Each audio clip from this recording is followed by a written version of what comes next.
Bonjour à tous, bienvenue à ce webinaire Entreprendre au féminin. Aujourd'hui, nous mettons à l'honneur des femmes inspirantes qui ont osé se lancer, innover, relever des défis de l'entrepreneuriat. Cet échange est l'occasion de découvrir des parcours riches, d'obtenir des conseils concrets avec nos experts métiers et de poser vos questions en direct. L'entrepreneuriat au féminin progresse, mais des défis, subsistent et c'est ensemble avec des retours d'expérience et des expertes que nous avançons. Donc je vous propose d'activer le chat, comme ça vous pouvez, interagir, en direct sur ce webinaire et poser les différentes questions que je reprendrai au fur et à mesure. Il y aura un moment d'échange pour tout le monde. C'est parti. Alors, dans un premier temps, je voulais vous exposer un peu les chiffres macro au niveau de l'entrepreneuriat au féminin en France pour voir un peu, où on se situe.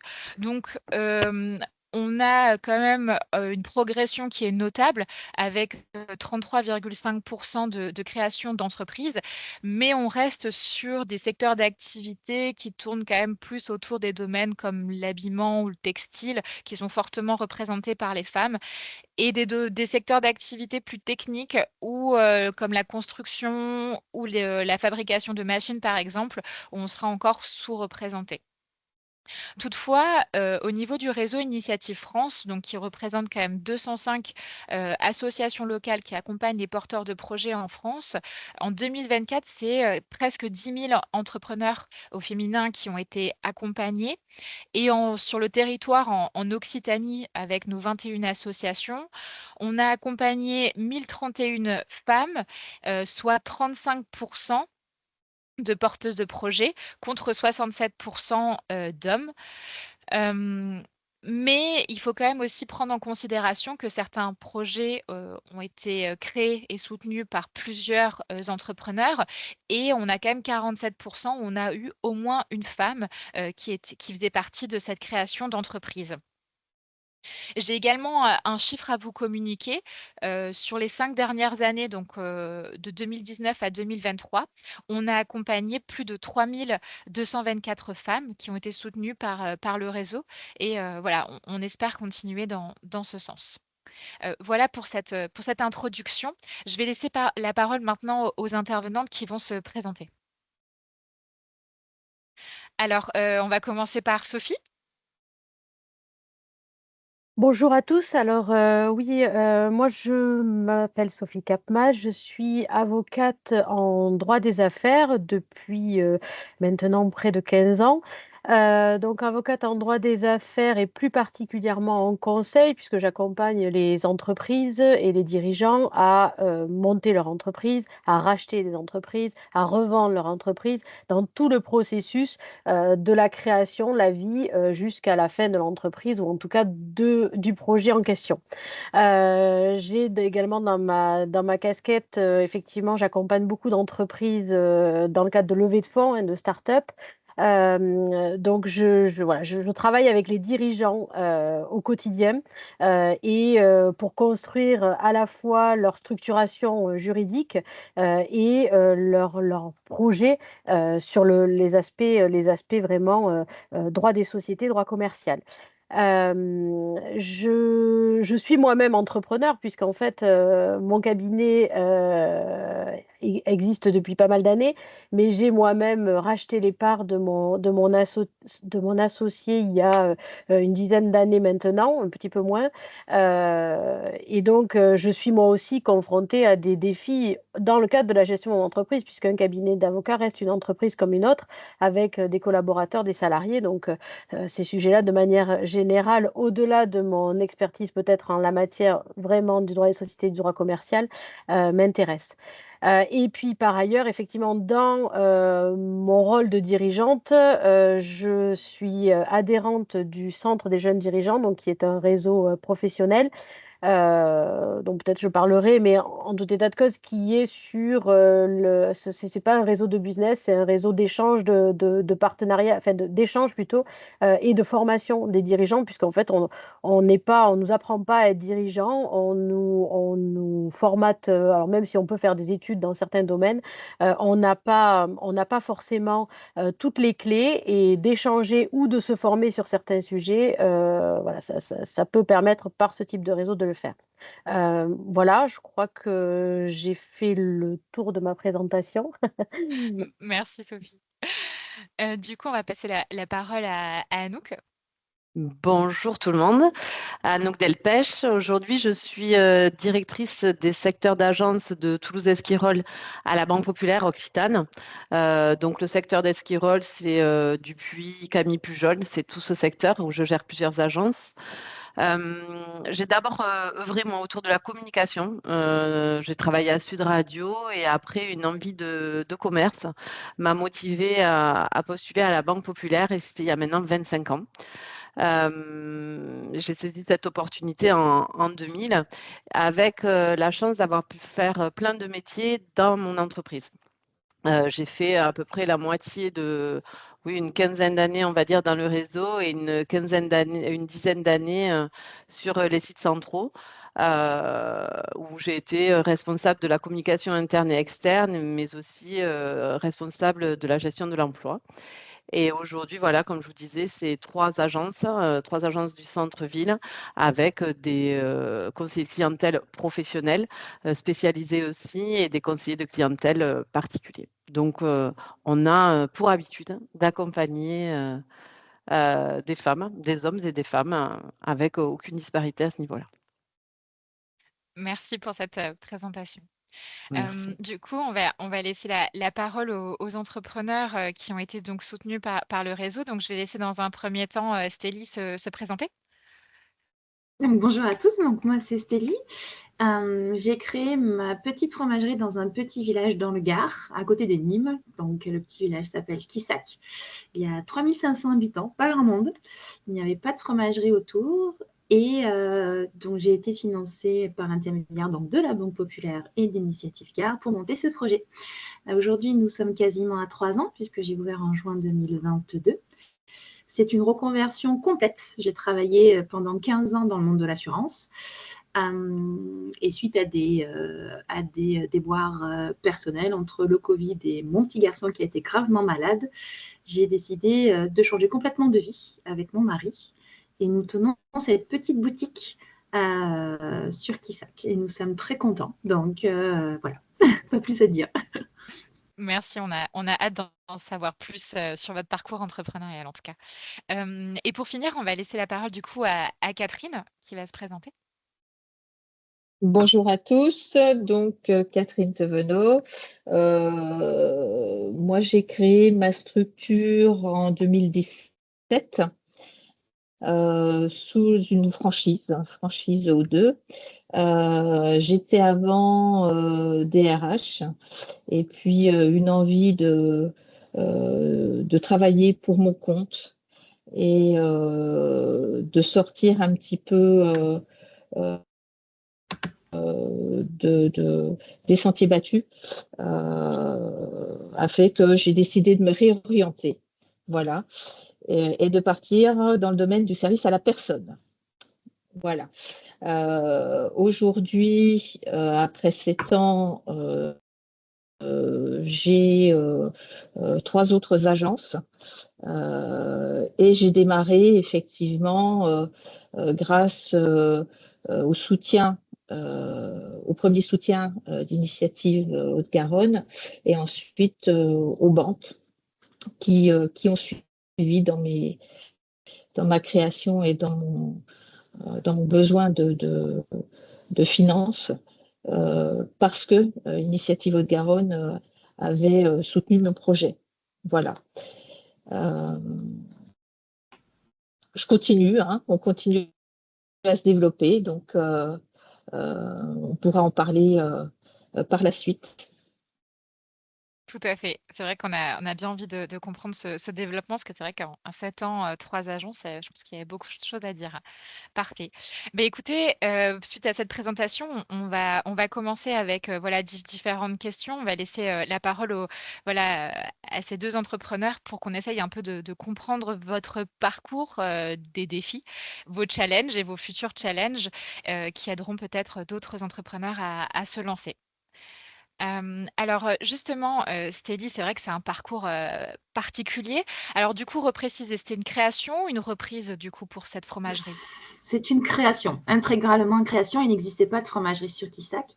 OK. Donc, c'est la première fromagerie sur Quissac. Donc, le maire était très content donc, qu'il existe une fromagerie donc, sur ce petit village. OK. Et du coup, c'est vrai que, vous avez travaillé donc pendant 15 ans dans l'assurance. Vous partez dans un nouveau secteur d'activité, de l'artisanat. Est-ce que ça a toujours été un peu inné?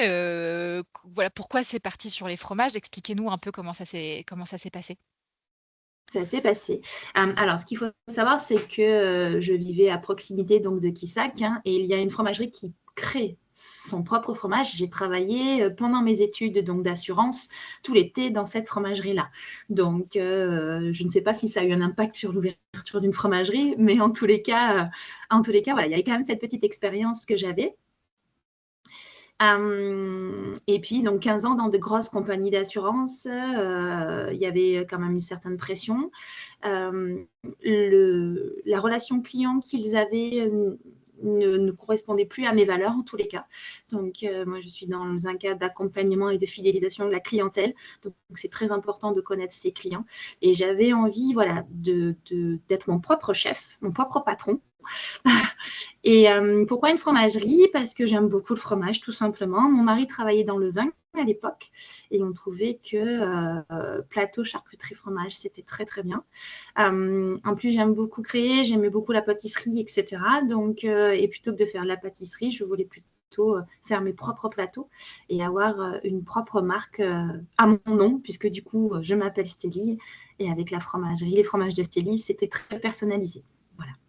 Par Bien. contre, Stélie, je peux juste vous demander, Quissac, vous avez dit, c'est où? C'est dans le Gard 30. Ah voilà, pardon, excusez-moi, c'était juste pour situer, merci. C'est dans le Gard, entre Nîmes et Montpellier. OK, merci. Et donc, vous avez été accompagné par Initiative Garde dans ce projet et justement, du coup, si vous voulez me dire un peu les grands défis dans cette reconversion, professionnelle, quels ont été? Les grands défis, je savais à peu près ce que ça allait donner. C'est vraiment l'image que j'avais eue avant d'ouvrir et ce qu'on a maintenant. Donc, je savais que j'étais très à l'aise avec la clientèle. Je savais que se faire accompagner par de bons fournisseurs ou de bons producteurs, ça a été peut-être un peu plus compliqué. On est tombé un petit peu au niveau des désillusions parce que telle fromagerie travaille forcément avec un grossiste. Donc, moi, je voulais faire du direct producteur et sur un comté, donc ils ne voulaient pas travailler avec des petits fromagers comme nous. Donc, ça a été peut-être une désillusion et un gros défi. Donc, maintenant, ça y est, on a notre réseau et on est bon, on est toujours à la recherche de nouveaux producteurs de toute manière. L'aspect financier, en fait, avec Initiative Garde, c'est très, très bien passé. Avec la Banque Populaire aussi, on a été très, très bien accompagnés. Après, on avait des fonds propres aussi, hein, donc ça joue aussi sur le fait de nous accepter un crédit et de passer avec Initiative Garde. Ensuite, ça a été surtout de trouver tous les artisans pour pouvoir venir nous créer la fromagerie, parce qu'il fallait tout reprendre, donc, puisque ce n'était pas créé, donc le local, etc. Et ensuite, tout s'est mis en place petit à petit. Donc, et on est toujours très contents. OK. Et du coup, pour préciser, vous fabriquez aussi alors ou vous êtes uniquement dans la vente? Alors, je suis uniquement dans la vente, de OK, l'achat-revente à ce d'accord. jour. Après, là, il y aurait potentiellement, alors après, c'est en discussion, hein, une fromagerie qui crée elle-même ses propres pélardons, ses propres chèvres à 15 minutes de Quissac. On travaille avec eux et potentiellement, ils vous aimeraient vendre. Donc, on aimerait, c'est en projet, attention, hein, en réflexion, éventuellement donc avoir notre propre fromagerie et vendre après les fromages ainsi que d'autres fromages comme qu'on a maintenant dans notre boutique à nous. C'est OK. le futur projet. Voilà. Et du coup, sur le lancement de cette, fromagerie, donc vous avez été seul au début. Vous avez pas forcément un parcours, entrepreneuriat avant, vu que vous étiez dans le monde de l'assurance. Voilà, un peu expliquez-nous un peu ces étapes, pour passer de la fin de votre expérience avec, le monde de l'assurance qui est, en tout cas l'expérience, on va dire salariée, à, le casquette de chef d'entreprise.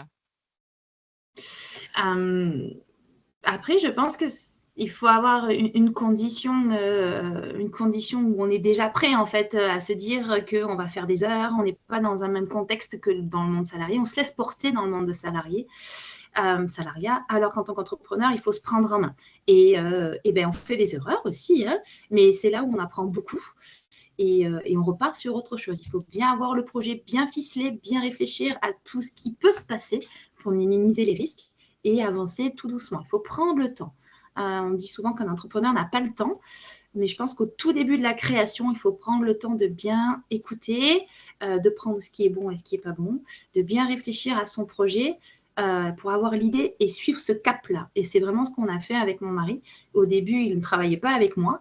Et en fait, au bout de 4 mois, je me suis rendu compte que ce n'était pas possible. Je n'y arrivais pas toute seule. Donc, il fallait vraiment qu'il vienne m'aider et qu'il fallait l'intégrer du coup dans la boutique. Et là aussi, ça a été un peu compliqué de savoir quelle était sa place. Mais à partir du moment où on a trouvé tous les deux notre place, on était bon après. OK. Et donc maintenant vous avez ce projet que vous menez ensemble et vous m'avez parlé aussi, donc là ça fait 3 ans maintenant que vous êtes, en activité. Voilà, il s'est passé pas mal de choses et vous êtes dans cette phase de croissance avec ces nouveaux projets. Comment vous allez, relever ces nouveaux défis? Comment vous voyez sur cette croissance, cette gestion d'augmentation aussi de la demande? Oui, tout à fait. Donc là, c'est la partie assez délicate parce qu'il faut se dire qu'on teste quelque chose et que si ça ne fonctionne pas, il faut quand même conserver les acquis que nous avons. Donc c'est là-dessus que l'on travaille parce que là, on se rend compte qu'on est beaucoup demandé sur des événements. Ce n'est pas juste le travail en boutique avec la prestation de plateau, etc. On nous demande de venir à l'extérieur, donc dans des événements vignerons, chez les vignerons, etc., pour proposer donc l'ensemble des plateaux charcuterie fromage. Donc, c'est un aspect événementiel que nous n'avions pas, qu'il faut qu'on est en train d'acquérir au fur et à mesure. Et il ne faut quand même pas que je perde ma clientèle qui me fait vivre. Et les événements, c'est vraiment le petit truc en plus, en fait, qui nous font un peu mieux marger, un peu mieux gagner, un peu mieux de bénéfices. Et là, on est vraiment au tournant de comment j'investis. Est-ce que si j'investis, ça suffit? Est-ce que ça sera assez rentable? Voilà, donc là, on voit avec le comptable et éventuellement avec Initiative Gare aussi, qui va nous guider, la CCI aussi du Gard, pour savoir voilà, comment on fait, comment on va se mettre en place sur ça. Là, on est en train d'acquérir un véhicule professionnel que nous n'avions pas, parce que nous n'avions pas forcément l'utilité jusqu'à présent. Donc, voilà, donc c'est plein de petits trucs qu'il faut que l'on mette en place. OK. Et je pense que dans un second temps, après avoir échangé avec Anou, ce serait intéressant de voir, bah, justement, dans cette phase de croissance, est-ce qu'on relance un peu un crédit pour, ne pas utiliser ses fonds propres, son fonds de roulement? Donc Oui. on pourra regarder ça dans un second temps. En tout cas, merci pour ces précisions, et surtout, cette explication de votre parcours entrepreneurial. On va laisser la parole maintenant, à Catherine et puis on reviendra de façon au fur et à mesure sur vos projets avec d'autres questions. Du coup, Catherine, donc, de votre côté, hein, c'était, de nombreuses années avec une fonction DRH, si c'est bien ça? Oui, c'est ça, j'ai été à peu près une bonne quinzaine d'années DRH euh, dans la métallurgie. Et lorsque j'ai décidé de changer du tout au tout, je dirais que les relations avec le groupe dans lequel j'étais n'étaient plus fluides parce que les financiers avaient pris le pouvoir et je ne retrouvais plus cet aspect humain. Voilà. Donc pour une DRH, c'est un petit peu gênant. C'est clair. Euh, et donc, bah, j'ai cherché. Voilà, j'ai cherché pour trouver une activité où je sois ma mon propre chef, voilà, et où je puisse m'épanouir et retrouver cet aspect humain. Donc, le service à la personne, c'était tout indiqué. Et par contre, je n'y connaissais absolument rien. Ah oui, donc sacré défi. D'où l'importance enfin, j'ai pris du temps pour choisir la manière d'y aller. Et j'ai choisi la franchise parce que être accompagné par un franchiseur me rassurait déjà, d'une part, allait m'apporter la compétence et la connaissance du domaine, et puis me semblait être quand même beaucoup plus simple dans le cadre de la réussite. Voilà. Donc, bon, après, il fallait bien choisir son franchiseur, hein, parce que le domaine de la franchise, vous avez beaucoup de franchises qui sont en activité, mais il faut être capable de compter sur son franchiseur pour vous apporter toute l'aide, la formation, les outils, l'organisation et les bonnes méthodes. Voilà, pour pouvoir vous développer. Et justement, du coup, de passer donc par une franchise, donc il y a les avantages, voilà, d'une marque qui est déjà ancrée, d'une structure qui est en place. Mais est-ce qu'il y a eu Ouais. des défis, en fait, dans la construction de ce projet, en fait, pour aussi que Alors, la franchise vous fasse confiance? d'abord Ouais. rentrer dans la Ouais, franchise, parce que c'est le ça. franchiseur, c'est pas parce que vous êtes candidat qu'il va vous retenir. Lui doit choisir correctement ses futurs franchisés pour représenter sa marque. C'est important. Donc, il y a un dossier à remplir, il y a des étapes à respecter, avec des entretiens, avec une préparation en amont, où le franchiseur vous accompagne dans cette préparation, ce qui vous permet également de découvrir de loin le domaine dans lequel vous vous aventurez. Et puis ensuite, il y a les droits d'entrée dans la franchise. Les droits d'entrée et l'achat de la zone qui vous permet de garantir que vous serez la seule entreprise de la marque à gérer cette zone et à avoir votre activité sur cette zone. Voilà, donc ça vous garantit une exclusivité. Et du coup, alors c'est vrai que, peut-être Sophie aussi interviendra sur ce sujet, qui dit franchise dit quand même des spécificités au niveau du contrat et cetera. C'est très technique. Est-ce que vous avez été accompagnés, par des partenaires, pour tout ça? Pour essayer de Alors bien, moi, construire le j'ai projet? demandé, effectivement, j'ai fait appel, moi, à un avocat en droit des affaires, Mmh. droit des sociétés, euh, qui a lu avec moi le contrat de franchise, puisque c'est un contrat de franchise que l'on signe pour 7 ans, renouvelable tous les 7 ans. Euh, euh, et qui a permis d'avoir un échange avec le franchiseur sur certains aspects. On est d'accord, on n'est pas d'accord, on adapte. Voilà. Avant d'en arriver là, il faut vraiment qu'il y ait une relation de confiance avec le franchiseur. Donc, avant d'arriver au contrat de franchise, on s'est rencontrés à 3 reprises, c'est-à-dire que mon franchiseur est basé au Mans. Donc, je suis montée au Mans, passer une fois 2 jours, une fois une journée, une fois une semaine, Ouais. pour vraiment échanger et puis présenter ma vision suite à l'accompagnement dont j'avais bénéficié de sa part pour préparer mon dossier. Voilà. Et ça lui a permis également de juger si j'avais vraiment compris et les valeurs de l'entreprise et le métier, et si ma vision était réelle et correcte pour me permettre ensuite de me développer. Euh, voilà, une fois que ça c'est fait, vous avez le contrat de franchise qui arrive et là vous avez donc l'avocat qui va vous aider à le lire parce que là encore, moi, le droit des affaires, c'est pas ma spécialité. Moi, je suis plutôt droit du travail. Donc, voilà. Et ça a permis, du fait que le franchiseur avait donc validé la candidature, d'avoir un échange serein et transparent. Et après, vous avez un délai à respecter une fois que le contrat a été signé jusqu'au lancement? Comment ça s'est passé? Vous étiez un peu Oui, drivé ou plutôt il autonome? OK. alors, à partir du moment où le contrat est signé, on est accompagné. On est accompagné par le franchiseur, toujours, hein, c'est-à-dire que moi, j'avais une personne au niveau régional qui s'occupait des ouvertures de franchise et je devais avoir trouvé mon local et ouvert ma franchise dans les 6 mois. OK. Ouais. Voilà.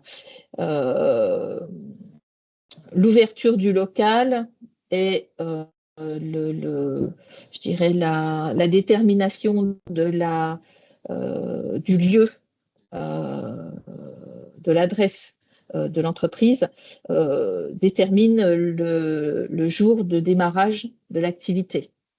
OK. Voilà.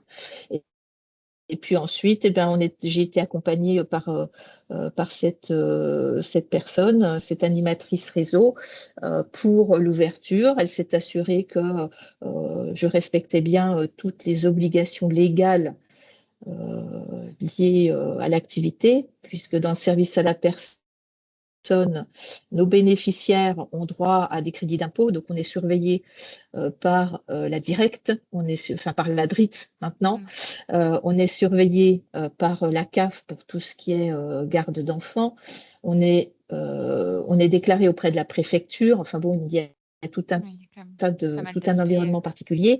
Donc Ouais. elle s'est assurée que tout était bien respecté, que tout était OK. Et puis ensuite, elle m'a donné les clés pour lancer mon activité et mon développement. Et du coup, heu, en amont, on va dire, de cet aspect de contractualisation avec le franchisé, de vous lancer avec le délai de 6 mois, l'aspect, on va dire, plutôt financier est arrivé à quel moment? Plutôt avant déjà ça, vous Ah, savez que vous l'aspect avez financier l'apport, arrive, ouais, l'aspect financier arrive avant la signature du contrat. C'est-à-dire que le OK. franchiseur va vous demander au cours des échanges, pas forcément au premier échange, mais au cours des deux suivants, de venir à chaque échange avec quelque chose, une étape supplémentaire franchie, dont l'aspect financier. Donc, il fallait que j'ai trouvé la banque qui allait m'aider à me lancer, que j'ai trouvé les fonds. Et le dernier rendez-vous avant la validation, c'est le rendez-vous où je viens avec les engagements bancaires, avec tout ce qui va bien, pour que lui puisse me valider et qu'on puisse se lancer dans la signature du contrat. Mais avant ça, avant d'arriver sur la banque, ben, il faut d'abord que le franchiseur euh, m'ait rencontré, que moi je l'ai rencontré aussi et qu'on ait pu échanger. Oui, oui. Fallait, continuer dans ce cadre-là, parce qu'après des franchises, il y en a plusieurs. Vous avez dû aussi, voir laquelle, correspondait le plus à vos valeurs. Il y a aussi un choix peut-être à faire s'il y a plusieurs marques de franchise dans le domaine, dans le service à la personne Alors, peut-être? tout à fait, il y a plusieurs marques de franchise et puis, je dirais, il faut faire attention aussi à celui qui a les reins les plus solides. Parce que moi, j'ai ouvert en 2017 et je peux vous assurer que pendant le Covid en 2020, j'étais très contente d'être aux 2. Mmh. Voilà. Ouais, c'est des éléments importants. OK. Ouais. Bah, merci pour ces précisions. On comprend mieux un peu, dans voilà, de se lancer dans l'entrepreneuriat et sous une franchise. On viendra dans un second temps où, on vous posera enfin voilà, je poserai quelques questions aussi pour savoir la partie, RH qui est quand même importante parce que vous êtes passé quand même de un salarié» entre guillemets à plus d'une soixantaine. Donc on reviendra dans un second temps sur Oui. ce sujet qui va intéresser, je pense, pas mal de nos auditeurs. On va laisser la parole maintenant aux experts métiers, qui vont aussi peut-être pouvoir faire le lien avec, ce qu'on vient d'entendre. Donc, dans un premier temps, du coup, Sophie, intervenir voilà sur ces aspects juridiques, pour sécuriser son entreprise dès le départ. Donc, voilà, je m'étais posé un peu la question, les éléments juridiques essentiels à anticiper avant de se lancer, si vous pouvez un peu nous en dire plus, sur ces différents éléments? Oui, bien sûr. Alors, je vais juste, faire une petite précision, et pour rebondir aussi ce qui a été dit par Stélie et Catherine, mais, je pense que, c'est pas forcément juridique, mais en tout cas, c'est primordial et ça va déterminer aussi la suite. C'est effectivement que le projet, doit être bien arrêté, dans votre esprit et à la fois déterminer quel va être votre marché, quelle va être votre offre, quelle va être votre clientèle, quels vont être vos besoins. Et finalement, cette phase de détermination du projet est bien entendu corrélée avec, une démarche, de budgétisation, hein, donc établissement d'un budget prévisionnel. Pour moi, ce sont des étapes vraiment essentielles et primordiales, en amont de la création d'une entreprise, quelle qu'elle soit, pour pouvoir, justement déterminer quel est, les aspects juridiques. En tout cas, moi, après, quand on vient me voir, c'est effectivement de dire: «Est-ce que vous avez déjà travaillé ça?» pour savoir sur quoi on doit aller. Et donc sur les aspects juridiques, il y a plusieurs choses. Il y a, effectivement, d'une part, la nature de l'activité.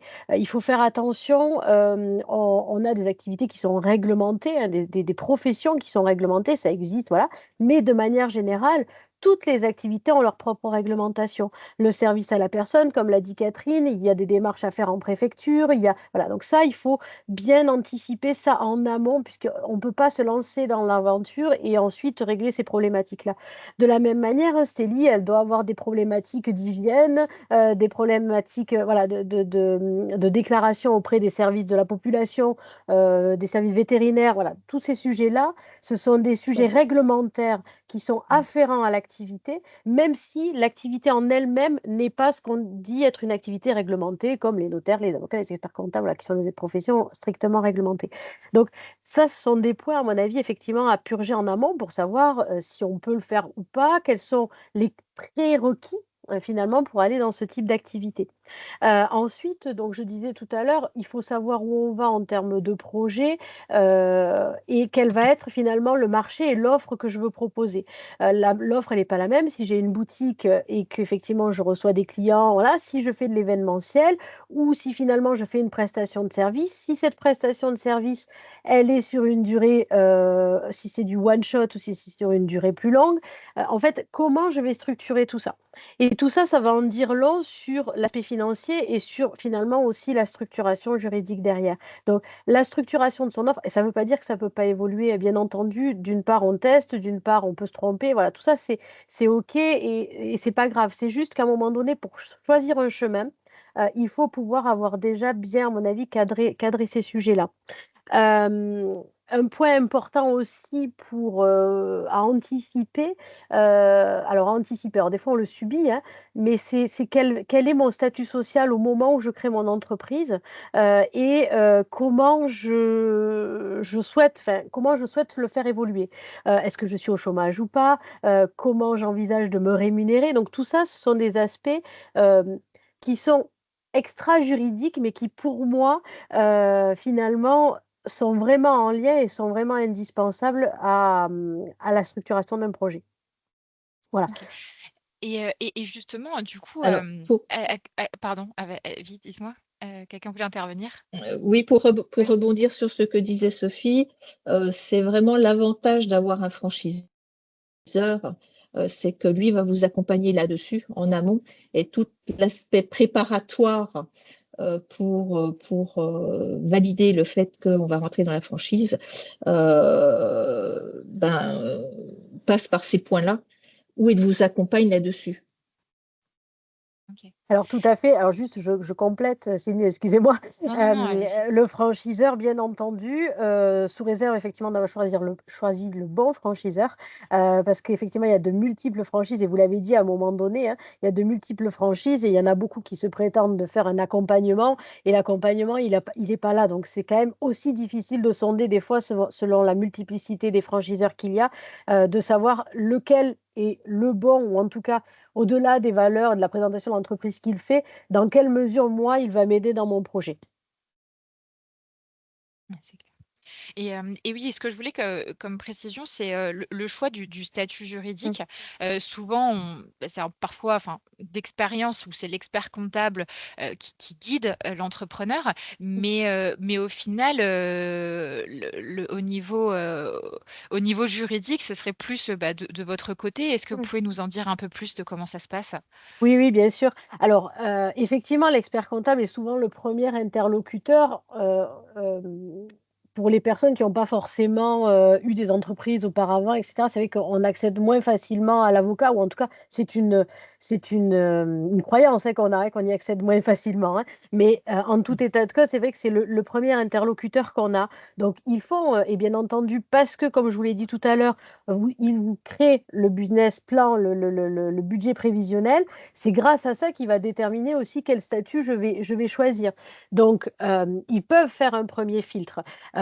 Donc si vous voulez, entre est-ce que je prends une entreprise individuelle parce que je veux rester seule, parce que finalement dans les calculs que j'ai faits, le chiffre d'affaires, la rentabilité, enfin tout ça c'est assez minimum et je peux rester en entreprise individuelle, c'est OK. Soit j'ai un projet qui est plus ambitieux ou en tout cas j'ai un développement possible et cetera et bah, du coup peut-être je passe directement en société. Et tout ça, ce sont des calculs, qui sont faits sur un plan comptable. Donc ça, c'est vraiment pour savoir si on se met en société ou pas, on va dire. Mais effectivement, on peut venir voir un avocat. Alors c'est vrai que moi, j'ai plus affaire à des sociétés, puisqu'après moi, je rédige les contrats de société et moins à l'entreprise individuelle qui, en général, effectivement, se monte seule avec son expert comptable. Donc si on passe à la société, heu les principaux, éléments de choix, ça va être déjà: est-ce que je suis seule ou pas seule? Est-ce que je suis seule ou est-ce que et demain je veux être accompagnée, enfin en tout cas avoir des associés ou pas? Donc ça va déjà un petit peu déterminer la forme sociale. Enfin oui, ça va déterminer la forme sociale. Ensuite, si je rentre un petit peu plus dans le détail, mais après vous me dites si on en parle après, mais, pour moi, on va dire qu'il y a 2 principales formes sociales qui sont communes et qu'on voit, c'est les SARL et les SAS. Mmh. Et encore une fois, sans rentrer dans le détail du régime de chacune, ce qui va arbitrer entre le choix de l'une ou de l'autre, ça va être d'une part le statut social du dirigeant, d'accord? Ça va être est-ce que, je vais avoir des associés ou pas et comment je vais les avoir? Est-ce que je veux une société du coup très réglementée ou une société où il y a plus de liberté, contractuelle entre les associés?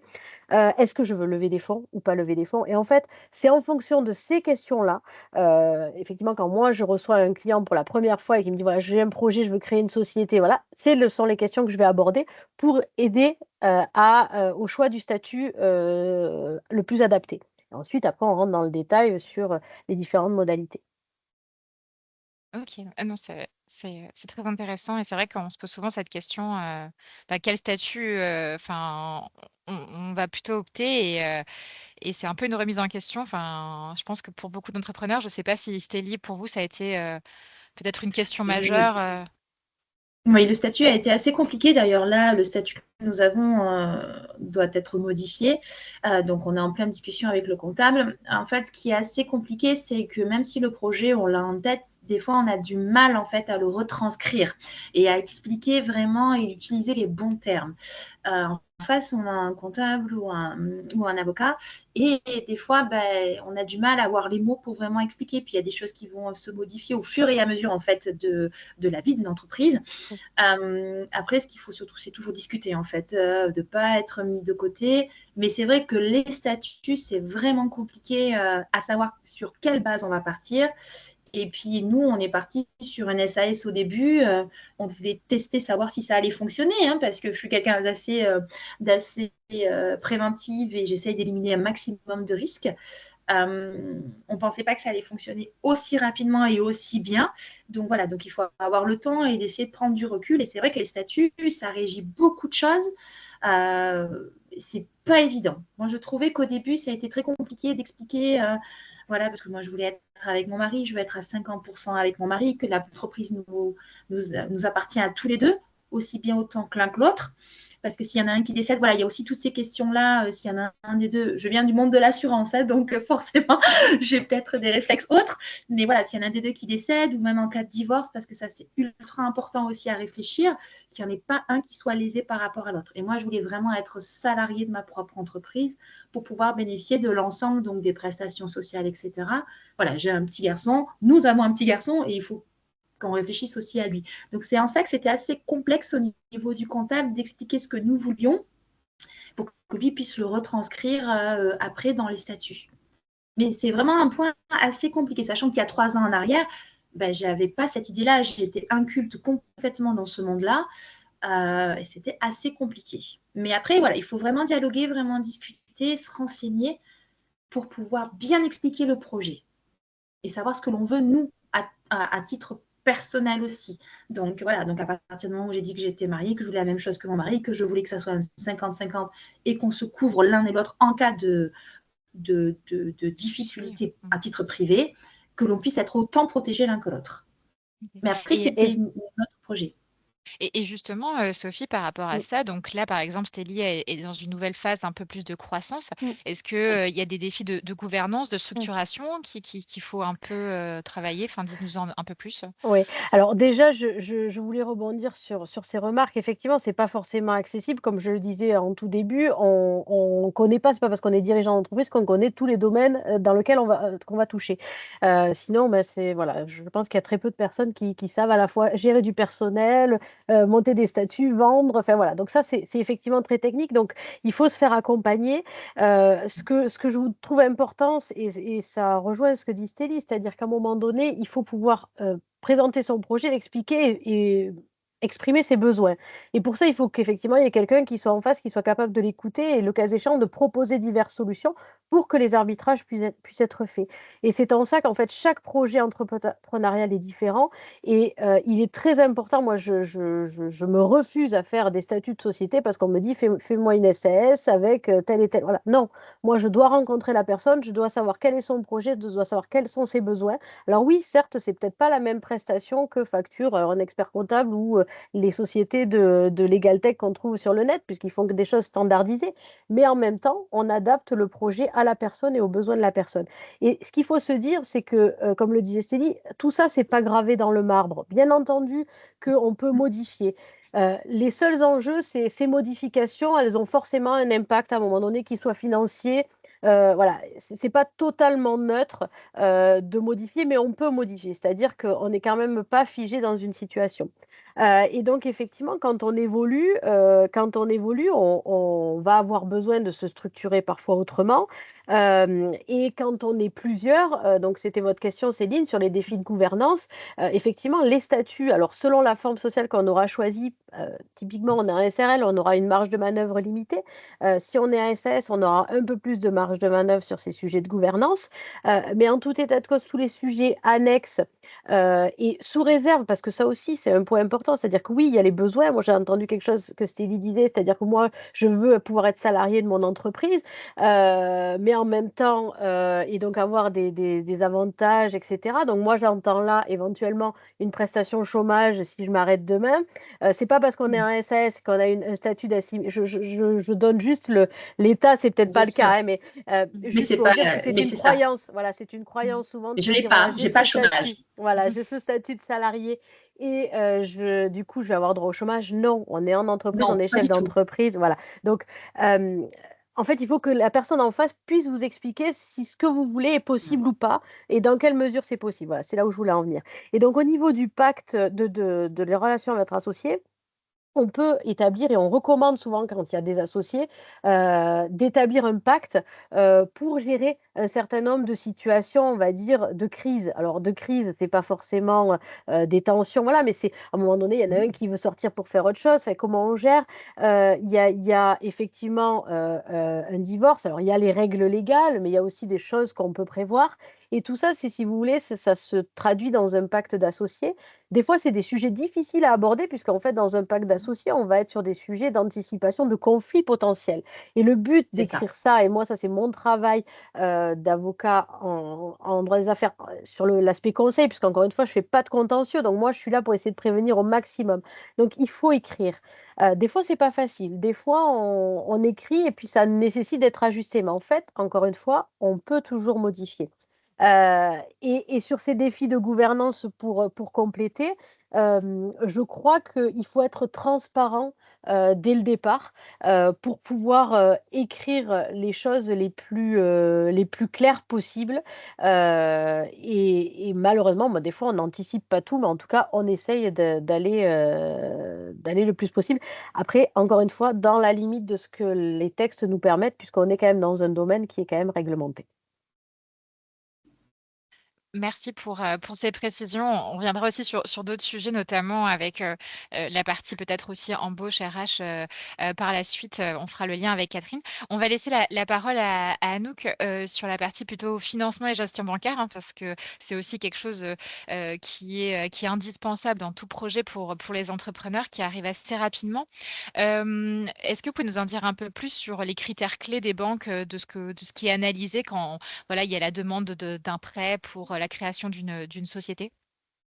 En tous les cas, merci à Stélie et Catherine, 2 entrepreneurs, avec, des témoignages très intéressants. Vraiment et les 2, ce qui est très intéressant aussi, c'est que vous êtes appuyés sur la banque. Enfin, tout ça n'est possible naturellement qu'avec un accompagnement de la banque. Après, je vais vraiment reprendre tout ce que vous avez dit parce que c'est très intéressant. L'important, c'est le projet. De toute façon, ça, Sophie l'a dit également, ce qui est important, c'est le projet et la capacité que vous avez à générer ce qui est nécessaire à la viabilité du projet, y compris au remboursement des échéances de prêt. Donc, il y a 3 points qui sont primordiaux. C'est d'abord tout ce qui est économique. Économique, c'est-à-dire est-ce que le projet trouve sa place?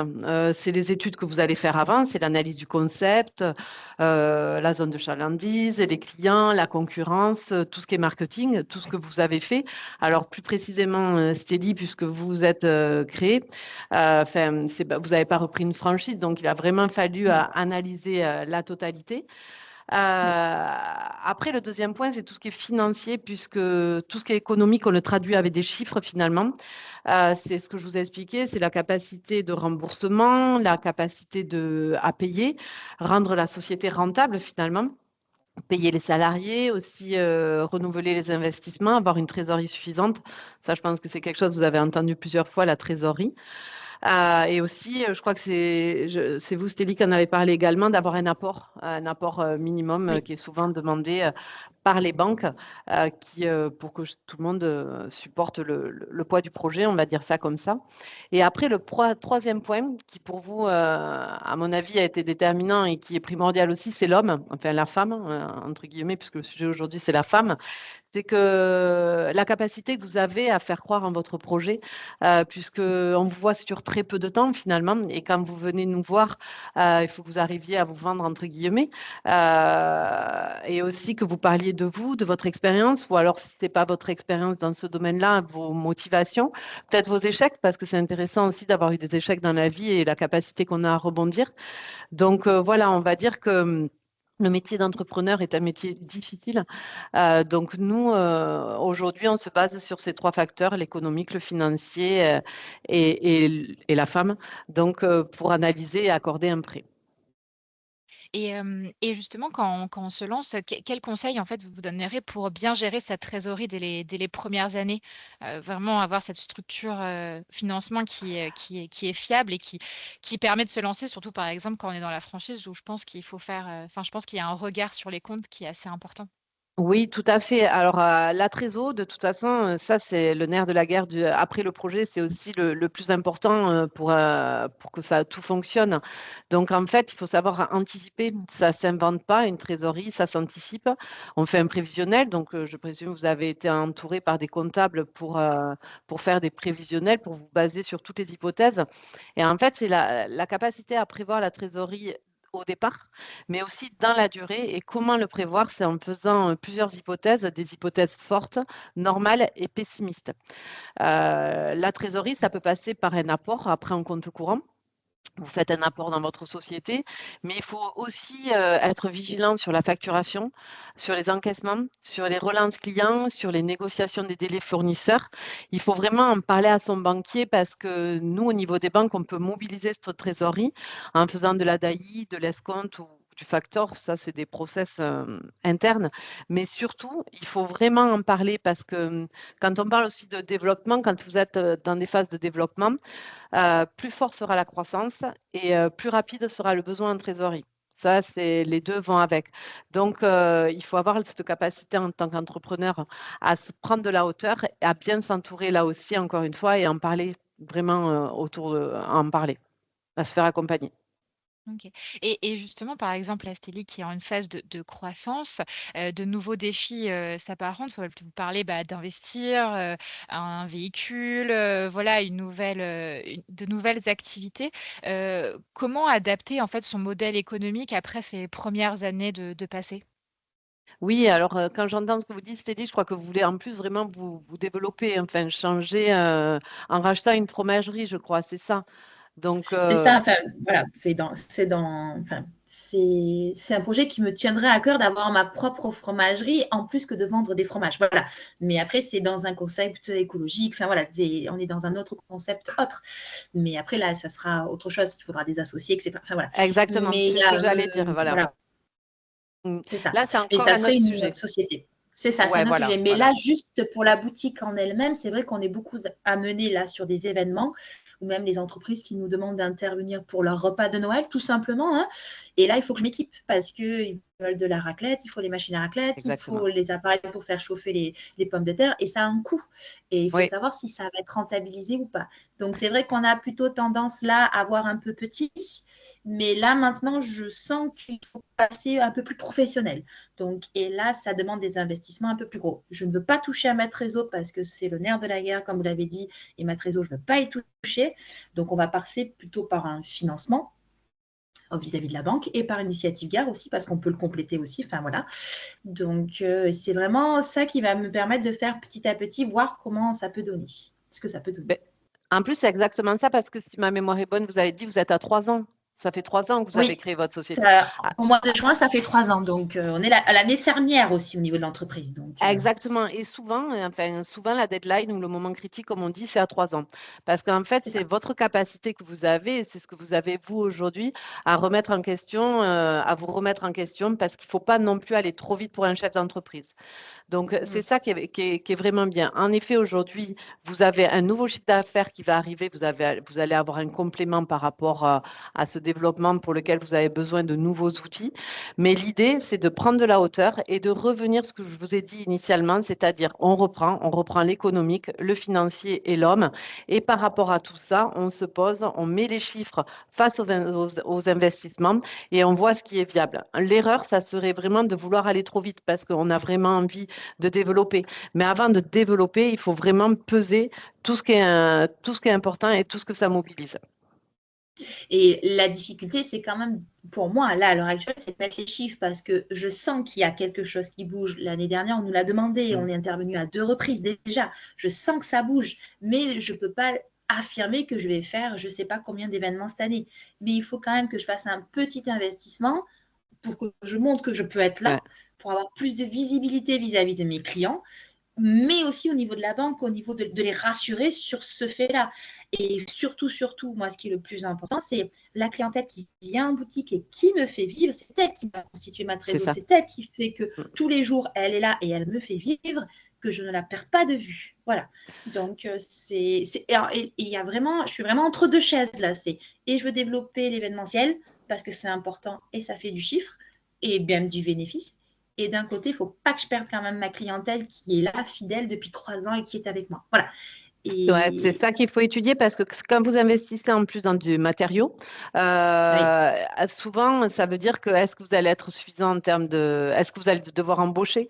Parce que ça aussi, ça a un coût. Donc déjà dans un premier temps, au niveau des emprunts que vous faites, c'est voir si la CAF actuelle déjà est suffisante, la capacité à rembourser les emprunts. Et après, voir par rapport au développement que vous en faites, s'il y a des embauches, où ça en est, voir avec le comptable, avec un prévisionnel. C'est tout ça qu'il faut étudier et après mettre tout ça côte à côte et en parler avec le banquier en effet. C'est ça, tout à fait. On est vraiment dans cette phase-là. Donc là, le véhicule, c'est bon, c'est acquis. Donc on est bon, on est content. Hein. Donc, et voilà, après, il faut voir pour l'instant, au niveau humain, je n'ai pas plus besoin de personnes humaines. Donc, parce que les événements se font le soir quand la boutique est fermée. Enfin, voilà, après, il y a aussi toute une réorganisation au niveau professionnel, mais aussi personnel. Parce que c'est d'investissement en plus, c'est des heures en plus, il faut faire garder le petit. Enfin voilà, donc c'est vraiment ces deux éléments-là qui s'imbriquent et qu'il faut trouver juste le bon équilibre. Bien sûr, mais vous allez le trouver là maintenant. C'est ça, on va l'essayer en tout cas. Du coup, le temps passe vite. Alors, je me permets de rebondir. Donc, déjà, hein, au niveau des auditeurs, donc, si vous avez des questions, hein, le chat est à votre disposition. Donc, n'hésitez pas à nous relever voilà, différentes questions. Du coup, je vais essayer de reprendre ce qu'on disait aussi avec Catherine. Du coup, quand vous êtes lancé il y a 7 ans, donc vous êtes parti, vous avez ouvert cette première franchise et vous m'avez dit, bah, voilà, maintenant, aujourd'hui, vous êtes à 60 salariés. C'est quand même un sacré challenge aussi au niveau managérial. Est-ce que vous pouvez nous en dire un peu plus dans la gestion de ces nouveaux collaborateurs, dans les statuts, l'accompagnement, qu'il soit juridique ou financier? Alors, pour les statuts, donc j'ai commencé en SAS pour avoir plus de liberté et puis parce que je ne me rémunérais pas au départ puisque j'étais prise dans le cadre du chômage. Et puis, lorsque j'ai ouvert ma deuxième zone en prenant un associé en 2019, on a commencé un petit peu à réfléchir sur la structuration de l'entreprise et on a changé les statuts en 2021 lorsque j'ai ouvert ma troisième zone. On est passé en SARL avec une holding, avec une SCI pour acheter des locaux dans lesquels nous sommes, etc. Donc, comme le disait Sophie, effectivement, une entreprise, ça vit et puis ça évolue. Et dans le cadre de l'évolution, on peut être amené à changer notre fusil d'épaule sur nos choix. Pour le passage à 60 salariés, là encore, moi, je me suis fait accompagner par un cabinet d'avocats spécialisé en droit du travail. Parce que dès lors où on commence à avoir, quand on a un salarié, ça va, quand on commence à en avoir 3, 4, ça commence à être un petit peu plus sérieux, voilà, on va dire. Parce que vous avez des notions de droit du travail qui interviennent, vous avez une vision des salariés aussi dont il faut tenir compte. Alors après, sur les valeurs qui sont, transmises par O2, c'est d'apporter une grande attention à son personnel. Donc, dans ce cadre-là, il y a tout un accompagnement, tout un suivi qui se fait, des formations en interne, etc. Et effectivement, il faut que les salariés, je dirais que l'on embauche, soient dans la bonne dynamique. Voilà.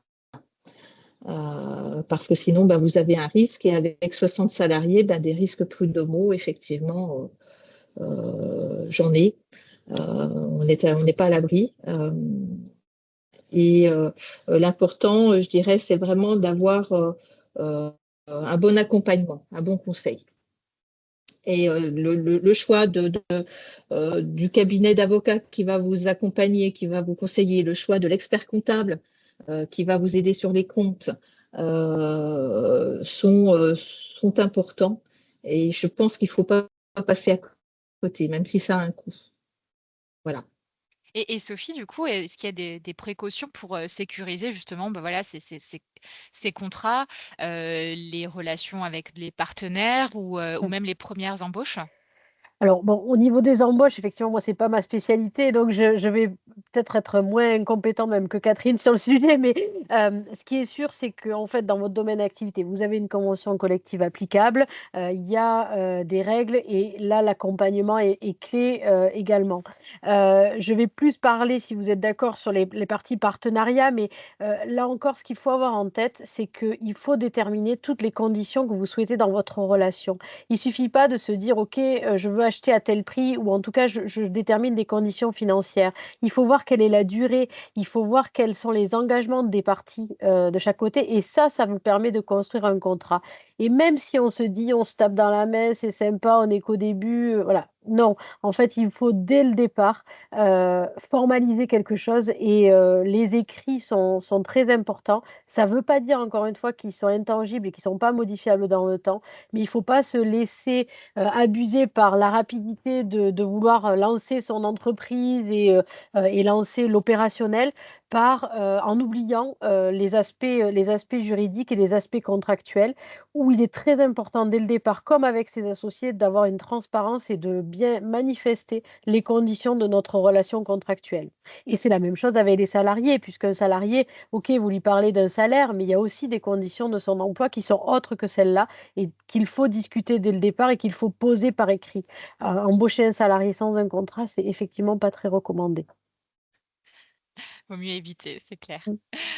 Parfait. Beh, écoutez, il est 12h30. On a passé déjà, 1 heure ensemble. C'est vrai que c'est passé vite. On pourrait continuer encore à échanger.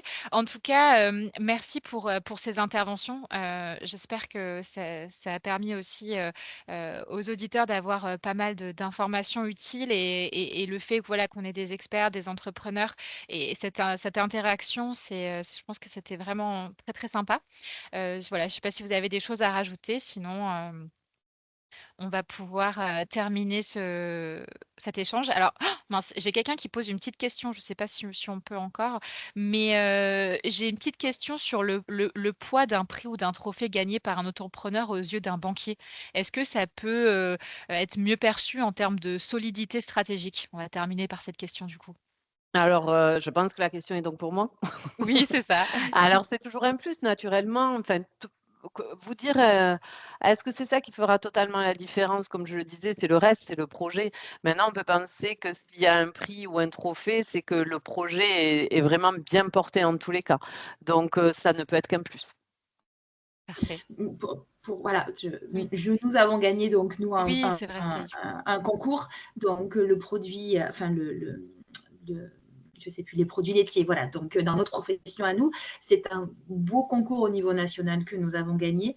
En tout cas, ça confirme la renommée de la boutique. Voilà, c'est surtout ça. Ça veut dire qu'on est beaucoup plus solide. Ça nous a fait venir beaucoup plus de clients, ça c'est sûr. En tous les cas, ça peut éventuellement au niveau des concurrents qui font pas plus, ne pas forcément venir. Ou on va venir chez nous parce qu'il y a quand même ce concours-là qui a été gagné. Et ça reste une boutique qui reste très dynamique. Voilà. Donc, je ne sais pas si